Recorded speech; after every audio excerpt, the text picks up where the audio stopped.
કેમ છો વિદ્યાર્થી મિત્રો? હું હાર્દિક જોશી આપ સર્વેનું આપણી યુટ્યુબ ચેનલમાં સ્વાગત કરું છું. વિદ્યાર્થી મિત્રો, ગયા લેક્ચરની અંદર આપણે છે એ સમય સંખ્યા વિશે છે અભ્યાસ કર્યો હતો. આજના લેક્ચરની અંદર આપણે અસમય સંખ્યા વિશે અભ્યાસ કરવાનો છે. તો ચાલો શરૂ કરીએ છીએ અસમય સંખ્યા. અસમય સંખ્યા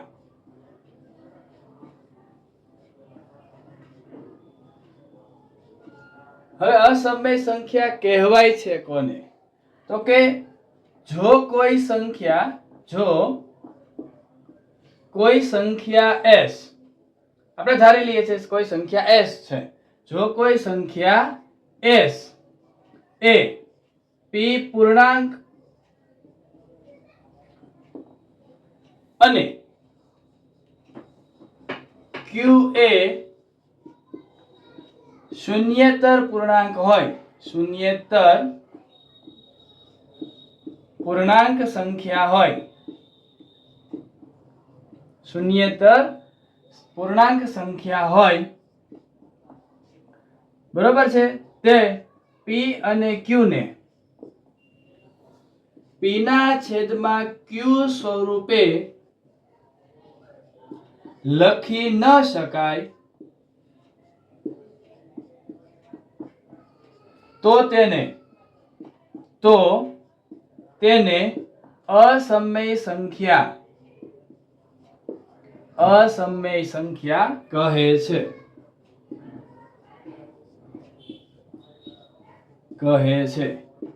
બરોબર છે. ખાસ યાદ રાખવાનું છે, કોઈ સંખ્યા p પૂર્ણાંક અને q શૂન્યેતર પૂર્ણાંક સંખ્યા હોય અને તેને p ના છેદમાં q સ્વરૂપે ન લખી શકાય તો તેવી સંખ્યાને અસમય સંખ્યા તરીકે ઓળખવામાં આવે છે. એવું પણ કહી શકાય કે જે સમય સંખ્યા નથી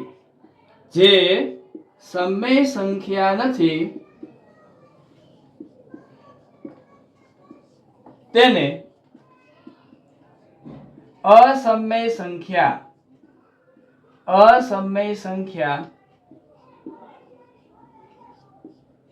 કહે છે. બરોબર છે. જે સમય સંખ્યા નથી તેને અસમય સંખ્યા કહે છે. બરોબર છે. ઓકે, હવે એમની અંદર વધારે વાત કરીએ આપણે આગળ. તો આ વ્યાખ્યા છે આપ સર્વેને છે એ સમજાય છે. બરોબર. તો હવે અસમય સંખ્યા વિશે બીજી કેટલીક અગત્યની માહિતી મેળવીએ જે આપણે ટીએસટી અને એસએસસી ની પરીક્ષામાં પૂછાય છે અને ટાટ સેકન્ડરી માટે પણ ખાસ અગત્યની છે.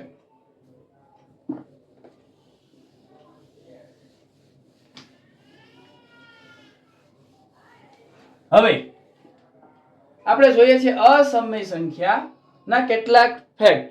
બરોબર. ઈસવીસન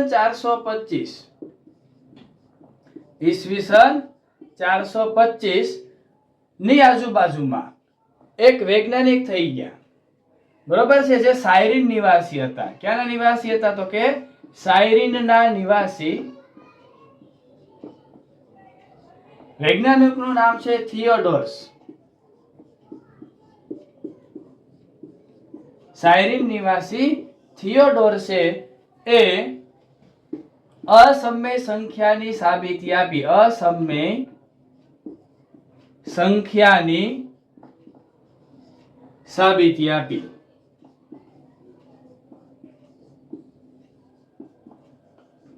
બરોબર છે.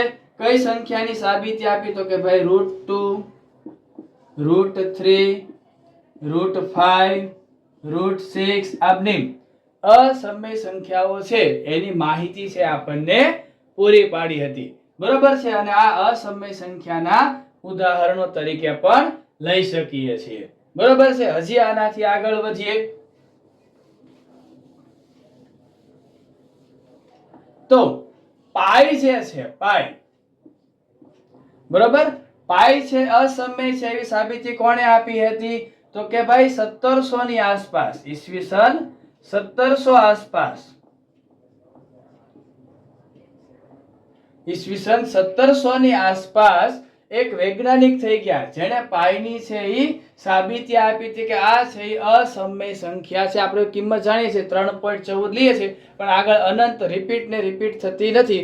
બરોબર, સંખ્યા જુદી જુદી છે આવ્યા કરે છે. એ વૈજ્ઞાનિકનું નામ શું હતું? તો કે ભાઈ બે વૈજ્ઞાનિકો હતા. કેટલા વૈજ્ઞાનિકો હતા? બે વૈજ્ઞાનિકો છે એને સાબિતી આપી હતી. અને ખાસ આ અગત્યનો પ્રશ્ન પણ બને રહેવાનો છે. બંને વૈજ્ઞાનિકોના નામ લખીએ,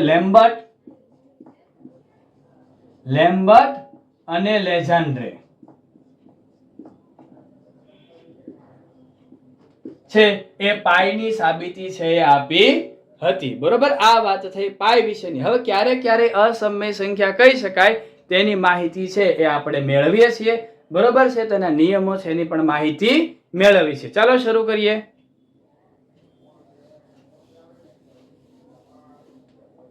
સૌપ્રથમ યાદ રાખશું, જે સંખ્યાને p ના છેદમાં q સ્વરૂપે ન લખી શકાય, બરોબર, જેમાં q = 0 પણ હોઈ શકે. બરોબર છે. બીજો નિયમ, એ સંખ્યા કેવી હોય? અશાંત હોય. કેવી હોય? અશાંત હોય. એટલે શેષ શૂન્ય મળતી ન હોય. આ બાબતને એક ધ્યાનમાં રાખવાની છે. ત્યારબાદ સૌથી અગત્યની વાત, એ સંખ્યા છે કોઈ સંખ્યાનો ભાગાકાર કરતા એ આપણને અનંત અનાવૃત મળે. કેવી મળે? અનંત અનાવૃત. અનંત અનાવૃત મળે તો તે સંખ્યા છે એ અસમય સંખ્યા હોય છે. બરોબર છે, આ બાબતને ખાસ ધ્યાનમાં રાખવાની છે. તો બે તફાવત જોવા છે આપણે. બરોબર, સમય સંખ્યા અને અસમય સંખ્યા, એની વાત પણ આપણે સાથે સાથે કરીએ છીએ. જોઈ શકો છો તમે.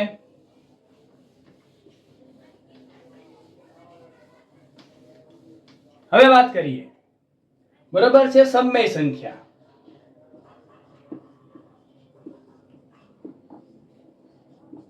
અને અસમય સંખ્યા.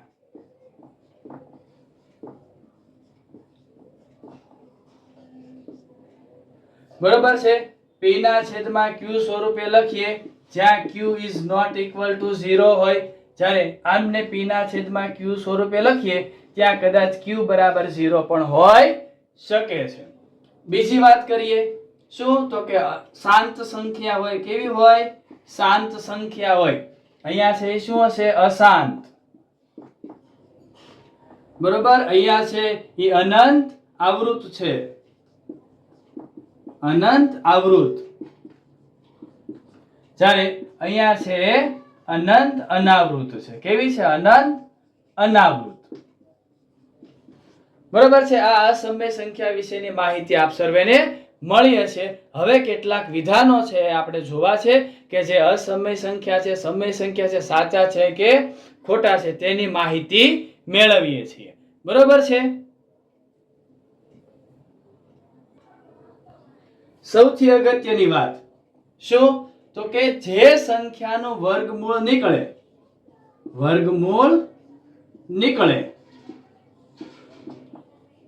તે સમય સંખ્યા, જેનું વર્ગમૂળ ન નીકળે તે અસમય સંખ્યા. બરોબર, વર્ગમૂળ ન નીકળે તે અસમય સંખ્યા કહેવાય છે. સમજીએ કે √4 છે તેનું વર્ગમૂળ 2 નીકળે તો એ સમય સંખ્યા છે. બરોબર છે, એની સામે √5 છે એનું વર્ગમૂળ આપણે કાઢી શકતા નથી. નીકળે પરંતુ પૂર્ણ સંખ્યા ન નીકળે. બરોબર છે, એટલા માટે આ કેવી સંખ્યા રહેશે? અસમય સંખ્યા તરીકે વર્તે છે. બરોબર, ખાસ આ બાબતોને ધ્યાનમાં રાખીએ એટલે આપણને સમય સંખ્યા કોને કહેવાય, અસમય સંખ્યા કોને કહેવાય તેનો ખ્યાલ આવી જશે. બરોબર છે મિત્રો. હવે આગળ વધીએ છીએ.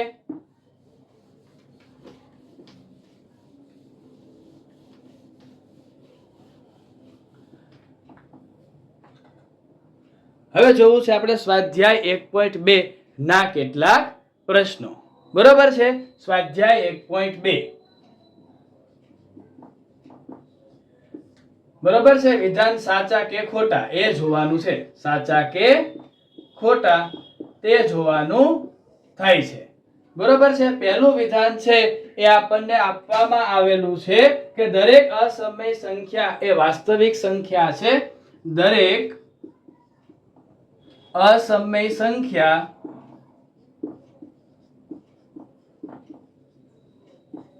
એ વાસ્તવિક સંખ્યા છે.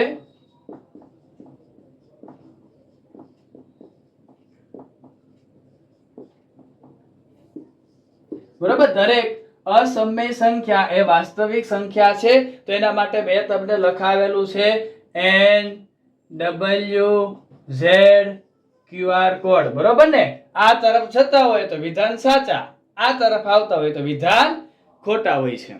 બરોબર છે. અસમય સંખ્યા એ વાસ્તવિક સંખ્યા છે. તો ભાઈ અસમય સંખ્યા છે એ આની પછી આપણે ક્યાંક લઈ લે કે ભાઈ અસમય સંખ્યા. બરોબર છે. તો અહીંયા આપણને ખબર પડશે ગાડી આ તરફ છે ચલાવવાની છે એટલે વાસ્તવિક સંખ્યામાં આવશે ને આવશે. બરોબર છે. અહીંયા ક્યાંક છે તમે અસમય સંખ્યાને પણ એડ કરી શકો છો. બરોબર. હવે આપણે આ તરફ જ જઈએ છીએ એટલે વિધાન છે કેવું બનશે? સત્ય વિધાન છે બને છે. વિધાન કેવું છે? સત્ય છે. બરોબર. અસમય સંખ્યાનો સમાવેશ વાસ્તવિક સંખ્યામાં થાય પણ પ્રશ્ન પૂછે વાસ્તવિક સંખ્યાનો સમાવેશ અસમય સંખ્યામાં થાય છે તો વિધાન ખોટું બનશે. ચાલો નેક્સ્ટ ક્વેશ્ચન ઉપર આપણે જઈએ છીએ. બીજો પ્રશ્ન આપણને આપવામાં આવેલો છે સંખ્યા રેખા પર દરેકનો બિંદુ કંઈક પ્રાકૃતિક સંખ્યા m માટે રૂટ m નું સ્વરૂપ છે. લખીએ છીએ પ્રશ્ન. સંખ્યા રેખા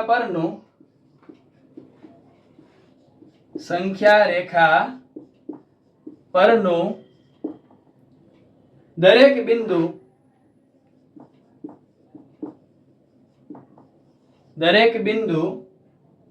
કોઈક પ્રાકૃતિક સંખ્યા m માટે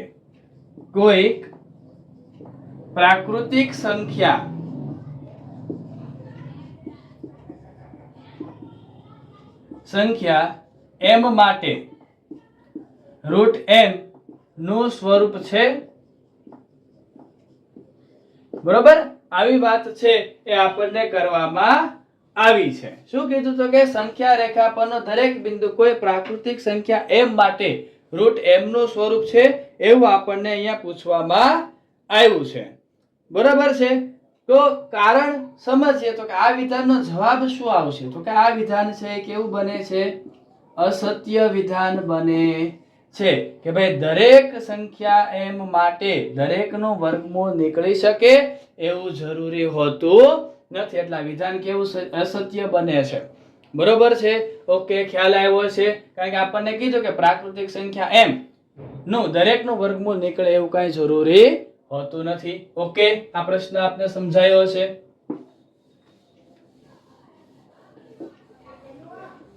પછીનો પ્રશ્ન લઈએ છીએ આપણે. ઓકે, હવે જોવાનું છે કે ભાઈ દરેક વાસ્તવિક સંખ્યા એ અસમય સંખ્યા છે. દરેક વાસ્તવિક સંખ્યા અસમય સંખ્યા છે.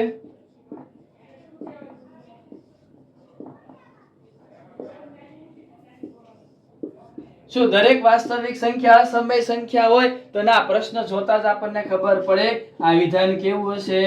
અસત્ય વિધાન હશે. કારણ કે સમય સંખ્યા પણ હોઈ શકે છે. ઓકે, આપણને ખ્યાલ આવ્યો છે. છેલ્લો પ્રશ્ન છે એ જોઈએ છીએ. બરાબર. શું દરેક ધન પૂર્ણાંકનું વર્ગમૂળ અસમય હોય છે? એવો પ્રશ્ન આપણને છે એ કરવામાં આવ્યો છે. મસ્ત મજાનો પ્રશ્ન છે. શું પ્રશ્ન લખીએ છીએ આપણે? શું દરેક ધન પૂર્ણાંકનું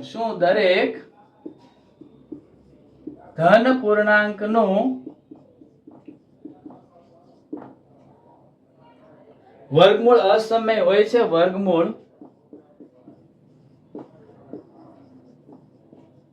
અસમય હોય છે? આવો પ્રશ્ન છે આપણને કરવામાં આવ્યો છે. અને ના તો એવું એક ઉદાહરણ આપો. જો ના તો એવું ઉદાહરણ લખો. ના તો એવું ઉદાહરણ આપો જેનું વર્ગમૂળ સમય સંખ્યા હોય. જેનું વર્ગમૂળ સમય સંખ્યા હોય. સમય સંખ્યા હોય. બરોબર છે. શું દરેક ધન પૂર્ણાંક વર્ગમૂળ અસમય સંખ્યા હોય? મિત્રો અહીંયા સમજીએ કે ભાઈ √5 છે તો એનું વર્ગમૂળ કાઢી શકાતું નથી, તો એ સંખ્યા અસમય છે. બરોબર છે. પણ હવે અહીંયા લઈએ કે ભાઈ √4 છે તો એનું વર્ગમૂળ અહીંયા નીકળે 2, તો આ સંખ્યા કેવી છે? સમય સંખ્યા છે. કેવી સંખ્યા છે? સમય સંખ્યા છે. બરોબર છે. ત્યારબાદ લઈએ √25, તો એનું વર્ગમૂળ છે આપણે 5 કાઢી શકીએ છીએ, તો આ બધી સંખ્યા છે કેવી છે? અસમય સંખ્યા નથી. બરોબર. કેવી બને છે? સમય સંખ્યા બને છે. આપણે અગાઉ પણ આમનો છે એ બાબતોની ચર્ચા છે એ કરી ચૂક્યા છીએ. બરોબર છે મિત્રો.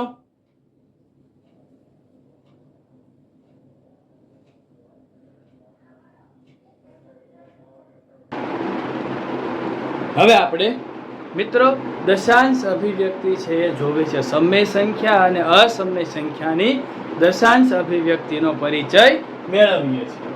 બરોબર છે. દશાંશ અભિવ્યક્તિ. દશાંશ અભિવ્યક્તિ. બરોબર છે કે ભાઈ કોઈ સંખ્યા સમય છે કે અસમય, એના માટે આ ખાસ અગત્યનું છે એ બની રહેવાનું છે. તો સૌ પ્રથમ આપણે સમય સંખ્યા માટે છે એ અહીંયા વાત કરવી છે. બરોબર. સમય સંખ્યા માટે પહેલી અભિવ્યક્તિ જોવી છે શાંત અભિવ્યક્તિ. શું જોવું છે? શાંત અભિવ્યક્તિ છે એમની વાત અહીંયા કરવી છે. બરોબર છે. સૌ પ્રથમ એક એક્ઝામ્પલ લેવું છે. એના માટેની વાત કરીએ તો શાંત અભિવ્યક્તિ એટલે શું? તો કે કોઈ સંખ્યાનો ભાગાકાર કરતા, કોઈ સંખ્યાનો ભાગાકાર કરતા, કોઈ સંખ્યાનો ભાગાકાર કરતા,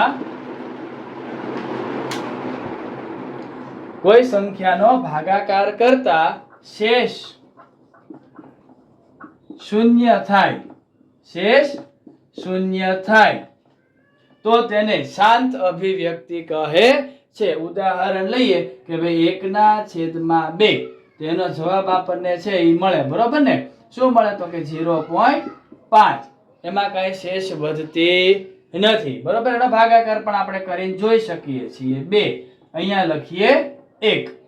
બરોબર છે. તો હવે અહીંયા ભાગ ચાલીને ભાગમાં શૂન્ય મૂકીએ, અહીંયા પોઈન્ટ મૂકીએ અને અહીંયા મીંડું મૂકીએ તો 2 પંચા 10. અહીંયા શેષ કાંઈ વધી નથી, તો આને સમય સંખ્યા તરીકે ઓળખવામાં આવે છે. બરોબર. આવું એક બીજું ઉદાહરણ પણ આપણે લઈએ છીએ. બરોબર છે. 7/8 બીજું ઉદાહરણ છે એ લઈએ છીએ. બરોબર છે.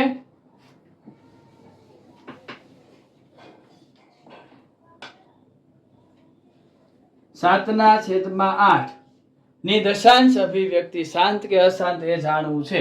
તો એમનો પણ આપણે અહીંયા ભાગાકાર જ કરવાનો છે. બરોબર છે. 8 અને અહીંયા 7 લખીએ. ભાગ ચાલે નહીં, ભાગમાં પડ્યું શૂન્ય, પોઈન્ટ મૂકીએ, અહીંયા શૂન્ય મૂકીએ. બરોબર છે. 8 સત્તું 56 થાય, 8 64. બરોબર. 8 64. કેટલા વધે? 6 વધે. બરોબર છે. અહીંયા મીંડું મૂકીએ. 8 સત્તું 56. કેટલા વધ્યા? 4. શૂન્ય મૂકીએ. 8 પંચા 40. તો આ સંખ્યા છે એ કેવી છે? સમય સંખ્યા છે, કારણ કે આની દશાંશ અભિવ્યક્તિ શાંત થાય છે. હવે એક અનંત આવૃતનું પણ ઉદાહરણ સાથે સાથે જોઈએ છીએ. બરોબર છે. હવે બીજી દશાંશ અભિવ્યક્તિ સમય માટે શું જોઈએ છીએ? તો કે ભાઈ અનંત આવૃત. શું જોઈએ છીએ? અનંત આવૃત. બરોબર છે. હવે એટલે શું થશે? અનંત આવૃત એટલે શું? તો કે સંખ્યાનો ભાગાકાર કરતા, સંખ્યાનો ભાગાકાર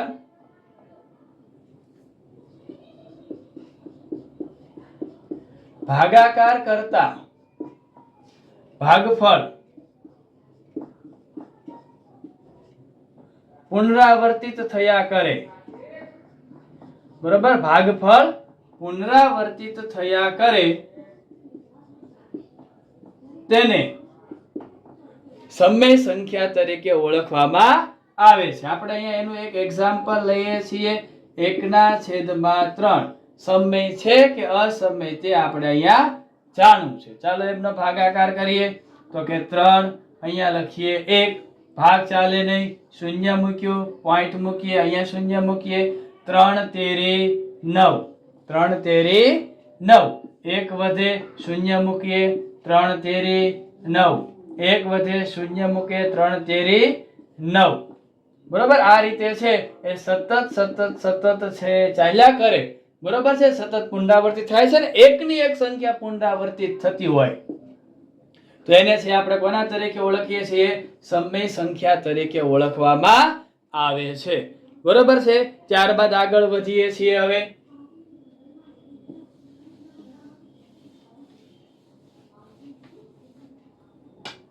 અસમય સંખ્યા તરફ. અસમય સંખ્યાની દશાંશ અભિવ્યક્તિ. બરોબર છે, અસમય સંખ્યા છે એમની દશાંશ અભિવ્યક્તિ છે એ આપણે શીખવાની થાય છે. બરોબર છે, એમની અંદર પણ કેવી હશે? અશાંત હશે અને અનંત આવૃત હશે. કેવી હશે? અશાંત. અશાંત એટલે શું? તો કે શેષ શૂન્ય ન વધે, શેષ શૂન્ય ન થાય. બરોબર છે. અને અનંત આવૃત એટલે પુનરાવર્તિત. અહીંયા લખવાનું છે અનંત અનાવૃત. અનંત અનાવૃત એટલે શું? તો કે ભાગફળ પુનરાવર્તિત ન થાય, સતત આગળ વધે, સતત આગળ વધે.